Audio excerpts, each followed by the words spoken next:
Now there were in Samaria 70 sons of the house of Ahab. So Jehu wrote letters and sent them to Samaria, to the officials of Jezreel, to the elders and to the guardians of Ahab's children. He said, You have your master's sons with you, and you have chariots and horses, a fortified city and weapons. Now as soon as this letter reaches you, choose the best and most worthy of your master's sons and set him on his father's throne. Then fight for your master's house. But they were terrified and said, If 2 kings could not resist him, how can we? So the palace administrator, the city governor, the elders and the guardians sent this message to Jehu, We are your servants and we will do anything you say. We will not appoint anyone as king, you do whatever you think best. Then Jehu wrote them a second letter, saying, If you are on my side and will obey me, take the heads of your master's sons and come to me in Jezreel by this time tomorrow. Now the royal princes, 70 of them, were with the leading men of the city, who were rearing them. When the letter arrived, these men took the princes and slaughtered all 70 of them. They put their heads in baskets and sent them to Jehu in Jezreel. When the messenger arrived, he told Jehu, They have brought the heads of the princes. Then Jehu ordered, Put them in 2 piles at the entrance of the city gate until morning. The next morning Jehu went out. He stood before all the people and said, You are innocent. It was I who conspired against my master and killed him, but who killed all these? Know, then, that not a word the Lord has spoken against the house of Ahab will fail. The Lord has done what he announced through his servant Elijah. So Jehu killed everyone in Jezreel who remained of the house of Ahab, as well as all his chief men, his close friends and his priests, leaving him no survivor. Jehu then set out and went toward Samaria. At Beth Eked of the shepherds, he met some relatives of Ahaziah king of Judah and asked, Who are you? They said, We are relatives of Ahaziah, and we have come down to greet the families of the king and of the queen mother. Take them alive. He ordered. So they took them alive and slaughtered them by the well of Beth Eked, 42 of them. He left no survivor. After he left there, he came upon Jehonadab son of Rekab, who was on his way to meet him. Jehu greeted him and said, Are you in accord with me, as I am with you? I am, Jehonadab answered. If so, said Jehu, give me your hand. So he did, and Jehu helped him up into the chariot. Jehu said, Come with me and see my zeal for the Lord. Then he had him ride along in his chariot. When Jehu came to Samaria, he killed all who were left there of Ahab's family, he destroyed them, according to the word of the Lord spoken to Elijah. Then Jehu brought all the people together and said to them, Ahab served Baal a little, Jehu will serve him much. Now summon all the prophets of Baal, all his servants and all his priests. See that no one is missing, because I am going to hold a great sacrifice for Baal. Anyone who fails to come will no longer live. But Jehu was acting deceptively in order to destroy the servants of Baal. Jehu said, Call an assembly in honor of Baal. So they proclaimed it. Then he sent word throughout Israel, and all the servants of Baal came, not one stayed away. They crowded into the temple of Baal until it was full from one end to the other. And Jehu said to the keeper of the wardrobe, Bring robes for all the servants of Baal. So he brought out robes for them. Then Jehu and Jehonadab son of Rekab went into the temple of Baal. Jehu said to the servants of Baal, Look around and see that no one who serves the Lord is here with you, only servants of Baal. So they went in to make sacrifices and burnt offerings. Now Jehu had posted 80 men outside with this warning, If one of you lets any of the men I am placing in your hands escape, it will be your life for his life. As soon as Jehu had finished making the burnt offering, he ordered the guards and officers, Go in and kill them, let no one escape. So they cut them down with the sword. The guards and officers threw the bodies out and then entered the inner shrine of the temple of Baal. They brought the sacred stone out of the temple of Baal and burned it. They demolished the sacred stone of Baal and tore down the temple of Baal, and people have used it for a latrine to this day. So Jehu destroyed Baal worship in Israel. However, he did not turn away from the sins of Jeroboam son of Nebat, which he had caused Israel to commit, the worship of the golden calves at Bethel and Dan. The Lord said to Jehu, Because you have done well in accomplishing what is right in my eyes and have done to the house of Ahab all I had in mind to do, your descendants will sit on the throne of Israel to the 4th generation. Yet Jehu was not careful to keep the law of the Lord, the God of Israel, with all his heart.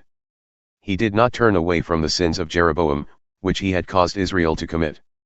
In those days the Lord began to reduce the size of Israel. Hazael overpowered the Israelites throughout their territory east of the Jordan in all the land of Gilead, the region of Gad, Reuben, and Manasseh, from Aroer by the Arnon gorge through Gilead to Bashan. As for the other events of Jehu's reign, all he did, and all his achievements, are they not written in the book of the annals of the kings of Israel? Jehu rested with his ancestors and was buried in Samaria. And Jehoahaz his son succeeded him as king.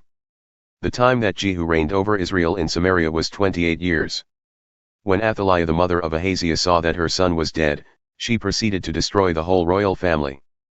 But Jehosheba, the daughter of King Jehoram and sister of Ahaziah, took Joash son of Ahaziah and stole him away from among the royal princes, who were about to be murdered. She put him and his nurse in a bedroom to hide him from Athaliah, so he was not killed. He remained hidden with his nurse at the temple of the Lord for 6 years while Athaliah ruled the land. In the 7th year Jehoiada sent for the commanders of units of 100, the chariots and the guards, and had them brought to him at the temple of the Lord. He made a covenant with them and put them under oath at the temple of the Lord. Then he showed them the king's son.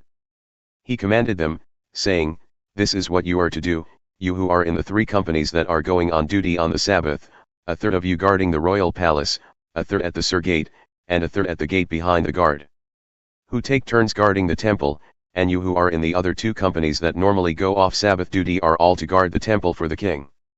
Station yourselves around the king, each of you with weapon in hand. Anyone who approaches your ranks is to be put to death. Stay close to the king wherever he goes." The commanders of units of 100 did just as Jehoiada the priest ordered. Each one took his men, those who were going on duty on the Sabbath and those who were going off duty, and came to Jehoiada the priest. Then he gave the commanders the spears and shields that had belonged to King David and that were in the temple of the Lord. The guards, each with weapon in hand, stationed themselves around the king, near the altar and the temple, from the south side to the north side of the temple. Jehoiada brought out the king's son and put the crown on him. He presented him with a copy of the covenant and proclaimed him king. They anointed him, and the people clapped their hands and shouted, "Long live the king!" When Athaliah heard the noise made by the guards and the people, she went to the people at the temple of the Lord. She looked, and there was the king, standing by the pillar, as the custom was. The officers and the trumpeters were beside the king, and all the people of the land were rejoicing and blowing trumpets. Then Athaliah tore her robes and called out, "Treason! Treason!" Jehoiada the priest ordered the commanders of units of 100, who were in charge of the troops, "Bring her out between the ranks and put to the sword anyone who follows her." For the priest had said, "She must not be put to death in the temple of the Lord." So they seized her as she reached the place where the horses enter the palace grounds, and there she was put to death.